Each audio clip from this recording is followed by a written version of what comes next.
Robin Hood Radio presents the commentary of Don Morrison.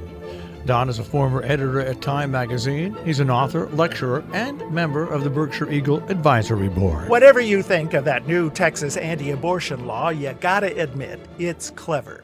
Puts responsibility for enforcement in the hands of anybody.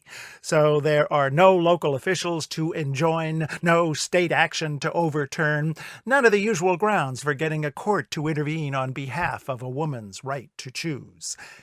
The law allows ordinary citizens to sue people and groups suspected of aiding or abetting an abortion, also to collect up to $10,000 in damages. What's also interesting about the law is that it taps a deep vein in American history and public imagination. I'm talking about vigilantism. The word originated in the U.S. in the early 1800s, when the Wild West was being tamed and the forces of order hadn't arrived yet, when horse thieves were strung up from tall oak trees, card sharks were ridden out of town on a rail. American popular culture has been kind to vigilantes.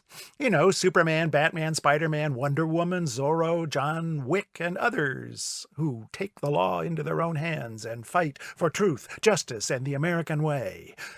Problem is, real-life vigilantes have only a hazy idea of those concepts. They've given us cross-burnings, lynchings, anti-immigrant and anti-gay violence, and other hate-infused crimes, all in the name of doling out justice. Because, the civil authorities just weren't up to it. Vigilantism has lots of problems. It's not legal. It doesn't respect neutrality, due process, or even evidence.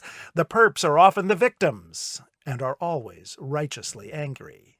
Like Scott Roeder, who in 2009 murdered an abortion doctor in Wichita, Kansas. Roeder argued he was doing society a favor. That's a dangerous idea. Imagine if other states respond to the Texas law by allowing their citizens to sue abortion opponents, gun retailers, anti-vaxxers, anti-maskers, others who arguably endanger the public good. Already, opponents of the Texas law have flooded its tipster hotline with fake claims, which kind of makes these folks vigilantes themselves. I sure hope the courts step in to stop this Texas madness. Sounds like a job for Superman, Batman, Spider-Man, and the whole superhero universe. At least they know the difference between law and chaos, between justice and vengeance. I'm Don Morrison. Don Morrison is an author and editor. He's taught at universities in the United States, Europe, and Asia. He's the European editor of the British magazine Port and a member of the Berkshire Eagle Advisory Board. He lives in Paris, Miami, and in Berkshire County.